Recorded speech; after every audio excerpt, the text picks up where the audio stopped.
Hello दोस्तों, कैसे आप सब? आई होप कि बढ़िया होगे। हम पढ़ रहे थे नेम रिएक्शन के बारे में। पिछले दो लेक्चर में हमने देखी थी दो रिएक्शन। पहली थी राइमर टीमान रिएक्शन और दूसरी हमने देखी थी कोल्बे श्मिट रिएक्शन। आज के इस लेक्चर में हम छुटकू सी एक रिएक्शन के बारे में पढ़ने वाले हैं जिसका नाम है एल पर सल्फेट रिएक्शन। चलिए मेरे साथ हेडिंग लगा दीजिए। क्या नाम है भाई? एल्स और सल्फेट रिएक्शन। बहुत ही छोटी सी रिएक्शन है लेकिन बड़ी मजेदार ये रिएक्शन है। एल्स और सल्फेट रिएक्शन। सबसे पहले देखेंगे हम मेन रिएक्शन जो कि एक स्टेप में होती है और ऑब्वियसली वो हमारा पहला स्टेप होगा। तो पहला स्टेप में हम देखते हैं मेन रिएक्शन। चलिए रिएक्शन में तीन चीजें होगी, अब आपको आना चाहिए। सबसे पहले होता है हमारा रिएक्टेंट, उसके बाद हम उसमें डालते हैं रिएजेंट, बाद में रिएक्टेंट और रिएजेंट दोनों एक दूसरे के साथ रिएक्शन करके हमें लास्ट में एक प्रोडक्ट देते हैं जो कि हमारी पूरी रिएक्शन को कंप्लीट करते हैं। चलिए एल्स पर सल्फेट रिएक्शन में क्या होगा हमारा स्टार्टिंग मटेरियल, जो कि होगा जो हमने पहली दो रिएक्शन में देख लिया। तो स्टार्टिंग मटेरियल इसका होगा हमारा प्यारा सा फिनोल। क्या है स्टार्टिंग मटेरियल? स्टार्टिंग मटेरियल है फिनोल। बाद में उसकी रिएक्शन हम करवाएंगे, मतलब कि हमारे रिएजेंट होंगे। सबसे पहले होगा हमारा बेस NaOH। NaOH क्या है हमारा? बहुत ही बढ़िया वाला बेस। उसके बाद इसमें हम डालेंगे K2S2OH। वीडियो पुश करके वीडियो को आपको पॉज कर देना है और इसको क्या बोलते हैं वो आपको नीचे मुझे कमेंट बॉक्स में लिख के भेजना है, मैं आपका आंसर देख लूंगा। चलिए K2S2OH जिसको हम बोलते हैं पोटेशियम पर सल्फेट। तो दूसरे स्टेप में हमें डालना है K2S2OH। बाद में जो हमारा आखिरी स्टेप होगा जो कि बड़ा पॉपुलर है वो है हमारा हाइड्रोलिसिस। अगर आप ये तीन स्टेप इसमें डालोगे, मतलब पहले आप NaOH डालोगे, उसके बाद आप K2S2OH डालोगे और बाद में अगर उसका हाइड्रोलिसिस करोगे तो हमें ये रिएक्शन की प्रोडक्ट मिल जाएगी। क्या होगी इसकी प्रोडक्ट? तो इसकी प्रोडक्ट कुछ ऐसी होगी भाई। देखो याद कीजिए हमने पहले दो लेक्चर में दो रिएक्शन देखी थी। पहली रिएक्शन में क्या होता था? ऑर्थो पोजीशन पे CHO ग्रुप का इंसर्शन होता था और उसमें हमें मिलता था सैलिसिलाइड जो कि थी हमारी राइमर टीमान रिएक्शन। दूसरी रिएक्शन थी हमारी कोल्बे श्मिट रिएक्शन। उसमें क्या हो रहा था? वो रिएक्शन में ऑर्थो पोजीशन पे COOH ग्रुप का इंसर्शन हो रहा था और हमें प्रोडक्ट मिलती थी जिसको हम बोलते थे सैलिसिलिक एसिड और वो रिएक्शन थी हमारी कोल्बे श्मिट रिएक्शन।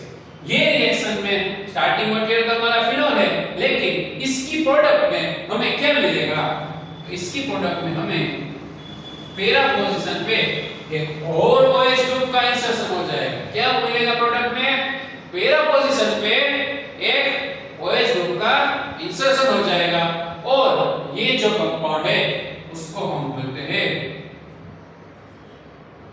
क्विनोल। स्टार्टिंग क्या था हमारा भाई? फिनोल। क्या देखा हमने रिएक्शन में भाई? सबसे पहले हमने लिया फिनोल, उसकी रिएक्शन करवाई NaOH K2S2OH जिसको हम पोटेशियम परसल्फेट भी बोलते हैं और बाद में हाइड्रोलिसिस किया तो हमें प्रोडक्ट में मिली क्विनोल। अब ये रिएक्शन है उसको मुझे अच्छे तरह से देखना है। कैसे? अगर मुझे इसको अच्छे तरह से देखना हो तो हम क्या देखते हैं भाई दूसरे स्टेप में? दूसरे स्टेप में हम देखते हैं मैकेनिज्म, यानी कि सर आपने ये एक स्टेप में तो रिएक्शन कर दी, लेकिन ये रिएक्शन कैसे हुई होगी, इसमें बॉन्ड ब्रेकिंग और बॉन्ड फॉर्मिंग कैसे हुआ होगा, अगर उसके बारे में आपको जांच पड़ताल करनी हो तो आप मैकेनिज्म के थ्रू कर सकते हैं। कैसे होगी इसकी मैकेनिज्म, चलिए देखते हैं। सबसे पहले ले लेते हैं हम अपना प्यारा सा फिनोल। क्या ले लिया हमने? सबसे पहले हमने ले लिया हमारा प्यारा सा फिनोल। इसकी रिएक्शन में करवाऊंगा जो पहले स्टेप में है NaOH, हमारा प्यारा सा बेस।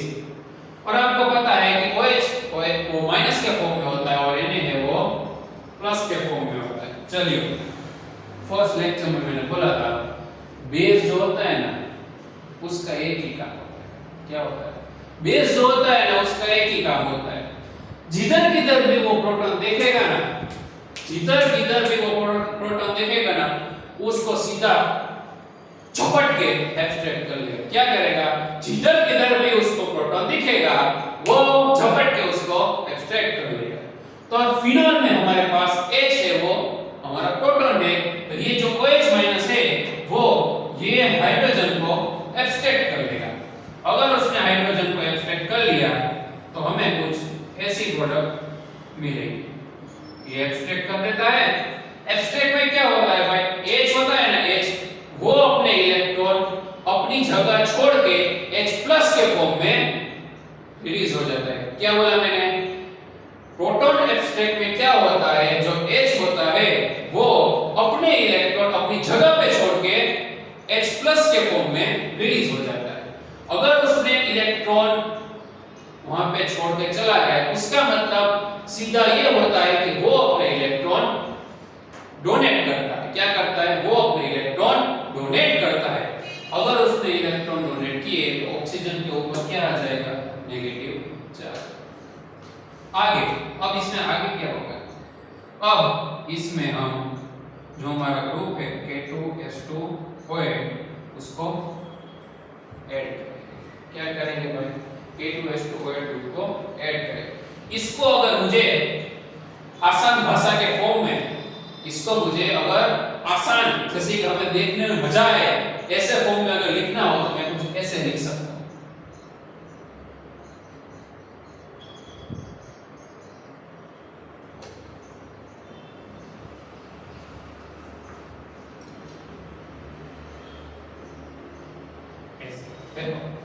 इसको मैंने अलग करके लिख लिया।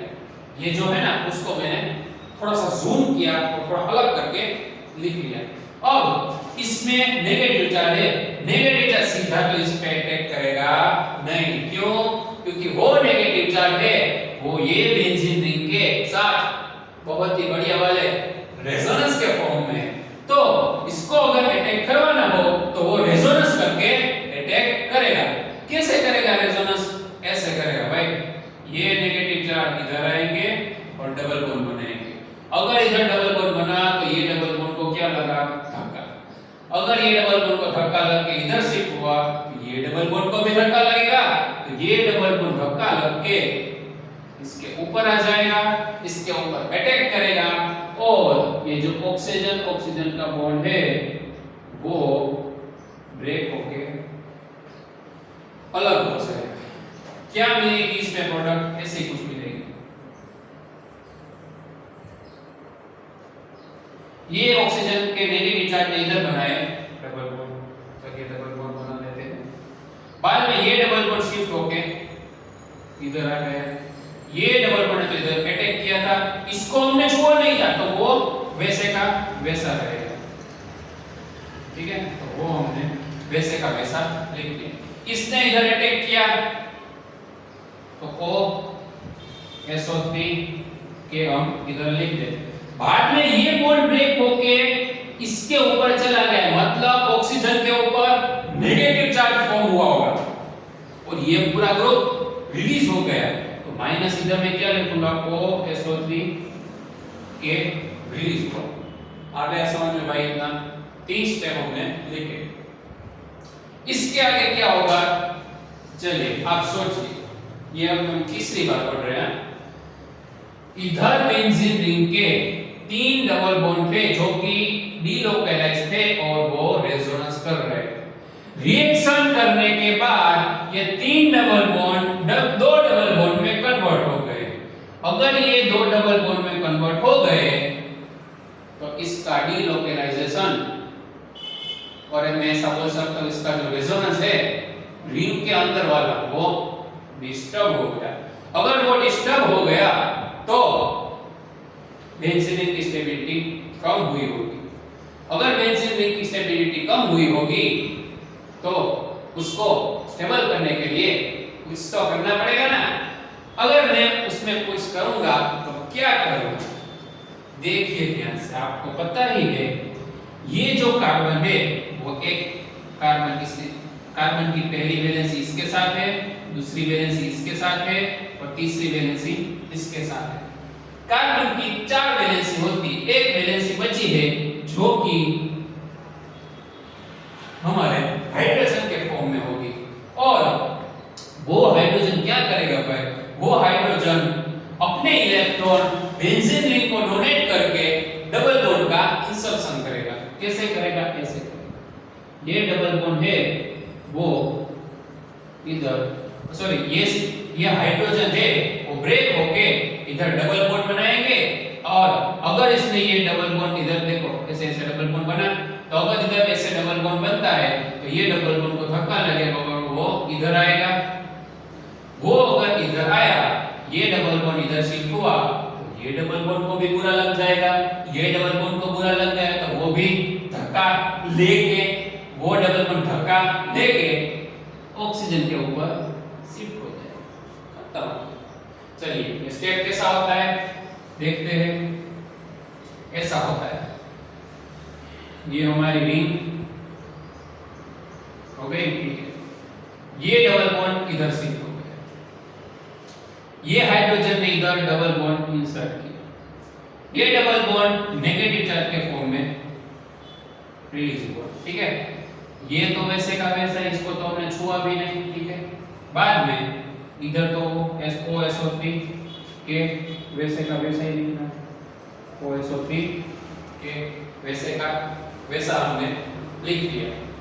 अब बेंजीन रिंग में 3 डबल बॉन्ड आ गए। अगर उसमें 3 डबल बॉन्ड आ गए तो बेंजीन को तो मजा ही आ गया होगा, बेंजीन को बहुत ही बढ़िया मजा आ गया होगा। क्यों? क्योंकि अब वो अच्छे से रेजोनेंस कर सकता है। अब हम देखने जा रहे हैं ये मैकेनिज्म का आखिरी स्टेप जो कि बहुत ही ज्यादा पॉपुलर है, और वो है हाइड्रोलिसिस का स्टेप। क्या है? हाइड्रोलिसिस। हाइड्रोलिसिस मतलब जहां जो भी कम होता है और कम पड़ रहा होता है उधर वो आपको फील कर देना। मतलब अगर मैं इसमें हाइड्रोलिसिस करवाऊंगा तो मुझे कुछ ऐसा मिलेगा भाई, देखो ये OH मिल जाएगा इधर, और इधर ये बॉन्ड ब्रेक होके OH बॉन्ड में कन्वर्ट होगा, OH मिल जाएगा। तो ये हो गई हमारी फाइनल प्रोडक्ट जो कि है क्विनोल। क्यों है भाई, क्या है हमारी फाइनल प्रोडक्ट? क्विनोल। ये हमने देखी मैकेनिज्म, आई होप कि आपको अच्छे से समझ में आ गई होगी। इसके बाद जो हम तीसरे स्टेप में देखते हैं वो होता है एल्फर सल्फेट रिएक्शन के एप्लीकेशन। क्या देखेंगे हम उसकी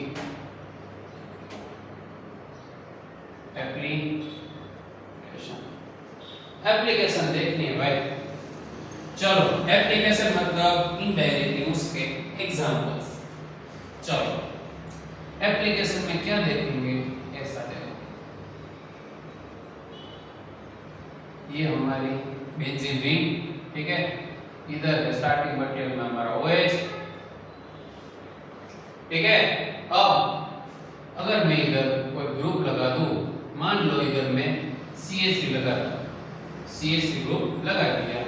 सेम रिएजेंट जो कि है NaOH, बाद में K2H2O8 और आखिर में हाइड्रोलिसिस। तो मुझे मिल जाएगा हमारा प्यारा सा फिनॉल और जिसमें इधर CH3 ग्रुप हो। ठीक है, चलिए एक और एप्लीकेशन देखते हैं। क्या लिखेंगे ऐसा, नाइट्रोजन वाली 6 मेंबर की रिंग जिसमें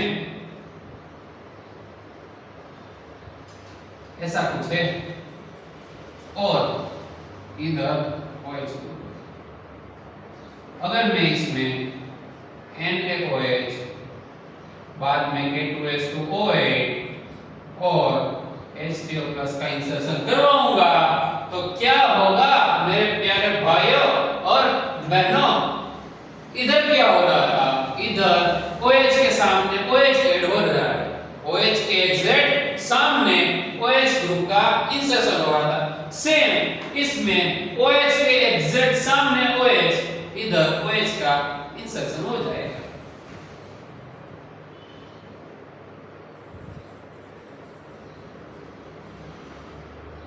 ये OH ग्रुप एग्जैक्ट सामने उसका OH ग्रुप का इंसर्शन हो जाएगा।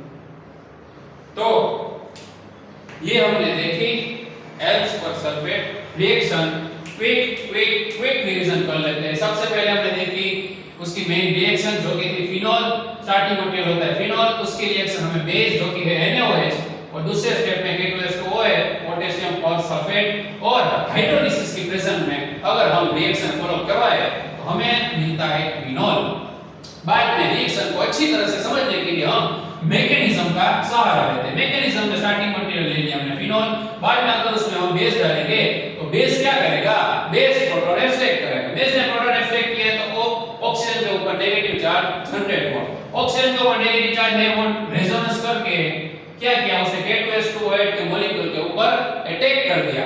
अगर उसने ऊपर अटैक किया तो OSO3 के ग्रुप है वो रिलीज हो गया। बाद में अगर OSO3 के ग्रुप रिलीज हुआ तो बचा OSO3 के ग्रुप है वो इधर अटैच हो गए।